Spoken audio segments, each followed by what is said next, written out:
Coach, just starting with Grayson Allen, what did you see from kind of the hustle that he showed there at the very end and not giving up? That was it. That play, game changer. That's how it goes. Some nights it's just not your night, but the ability to move on, move to the next play, make winning plays, and after that make the free throws. Says a lot about who he is as a competitive person. We need everyone. Tonight, down the stretch, Grayson really helped us. Coach, the defense on Brunson on those 3 straight possessions, just speak to what you guys were able to do on that end to lock him, to force him into turnovers and have that kind of stretch against a guy that has been the clutch guy in the fourth quarter. Yeah, I think it was a little bit of everyone. Obviously, Dylan starting on him.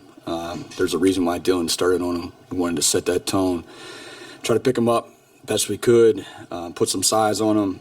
And that Grayson possession was also that was on him. So he's an incredibly tough guard. He's so unique, especially when he gets in the paint. They'll only hold him for 4 free throws. Our ability to switch, put multiple guys on him. He's tough. They're a tough offensive team to guard, and I thought we did a really good job in that second half. I wonder how were you weighing Oso and Mark, especially when the Knicks went with the jumbo line. What went into the thinking of maybe sticking with Oso there at the end? Yeah, some nights it's easier than others. That was a toss-up, I think. We talked about it multiple times, who our 5 was going to be down the stretch. We liked what Oso brought defensively. Saying all that, I thought Mark took big strides in the last couple games playing on the perimeter for some spacing 5s. It's not easy. He's learning. You know, we often forget that Mark's a younger player that doesn't have a ton of games under his belt. For him to go out there and play those stretch bigs, that's massive growth. So I thought both bigs overall impacted the game in different ways. And then it gets to the end of the game, it's a little bit of feel. But we definitely were split going into it, and then also just kind of kept it going, and then we found ways to get a rebound. John?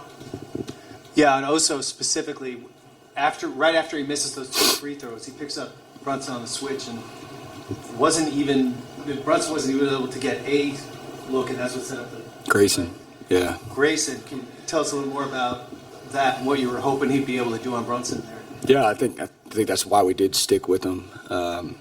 His ability to switch, and we've challenged him not only just to switch, but then to switch and disrupt.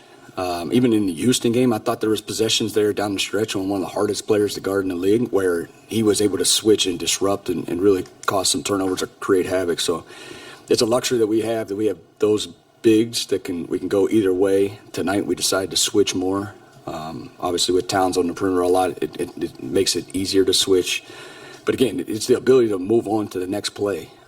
Which is so hard. Obviously, he's thinking about the free throws and then his ability, his next possession, you can't hide, especially at the 5 in this game.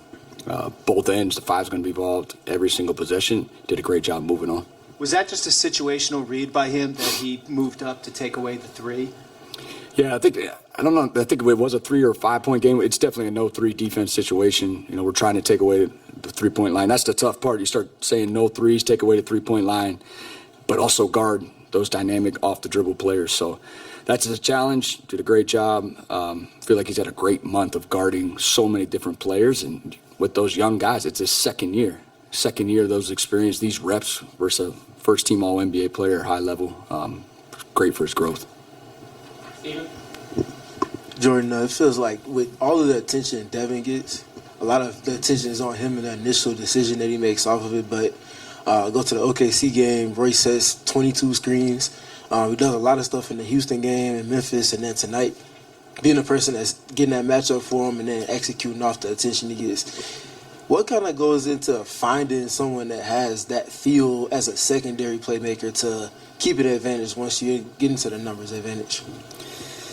Not sure how you get all your research, but it's impressive that it's a little bit matchup based. And then also we like Royce at the top of the floor. So moving him to the top of the floor really means it just creates more gravity, more space for us when he does catch it. At times, teams put matchups on him that they don't want to switch on the book. And then we want to involve Royce. He's a great screener. He's very physical. He understands the nuances. Is his man trying to stay with him? Usually it's with some type of hedge. And then he's able to get out. And then he's on the top of the floor and shoots it so well. Big shots by him again. All comes down to your superstar making the right play.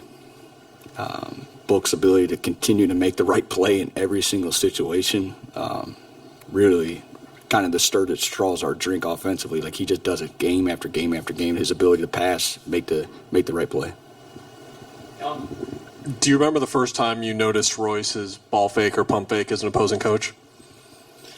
You know what's amazing is like his evolution as a player. Actually was in a free agent workout before he was even in the league. And he was more like a downhill driving, like he did the stampede where he was in your paint all the time. To see his evolution, again, he's just a competitive player that's evolved over time through work. To see his shift from day one in the league to now, and now he's added that to his game. So it just continually evolves his game. I thought he was really good defensively. We've asked him to play some bigger matchups over the course of the season. Did it again tonight. He was good on both ends down the stretch. To Steven's point, what do you think it does for the offense and you as a coach to have a guy like that with his level of IQ in those help spots where the ball will find him with how smart he is? Both. I mean, it's like both ends. He's incredibly smart. He's physical enough to rebound when, again, we're going to be undersized a lot, especially when Dylan's on the ball at times. Makes it even smaller in the back line. Then he's our passer. The pass to Grayson late game, those are not easy. Just a high-level basketball player with a high level of IQ and skill, which is super helpful. Coach, you guys went to that double drag a few times down the stretch there. What did you like about that specific look against what New York was doing? Yeah, you get to the double drag when they don't want to switch that first one. And again, with Royce being at the top of the floor, that helps us. Even if they do switch, then you have your spacer at the top of the floor. And then you have your two shooters on the weak side a lot of times. If they don't switch, you can play pick and roll with the 5. Book gets downhill, and then you have two shooters on the backside. So, again, it's just a little bit matchup-based, but also the confidence that Royce is an incredible shooter, elite shooter with that gravity, a little bit to pull. The last couple of nights we've been able to get the double drag pretty often. Coach, it feels like the last couple weeks or so, you guys have been in a lot of late game situations.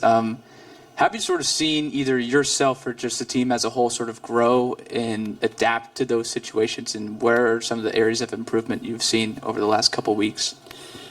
Yeah, we always talk about just like being in those competitive nights against really good teams. So that's been good for our group, good overall growth. Again, we have some young guys, but collectively, we don't have a ton of returning minutes from last season. So just being in it together, going through it, and then having honest conversations afterwards. We did it after the Houston and the OKC game in Memphis. We were able to talk through some situations. When you don't have a ton of practice time, we're still being able to be honest with each other and then make it collaborative. Like, they're seeing a ton of stuff out there that we on the bench can't.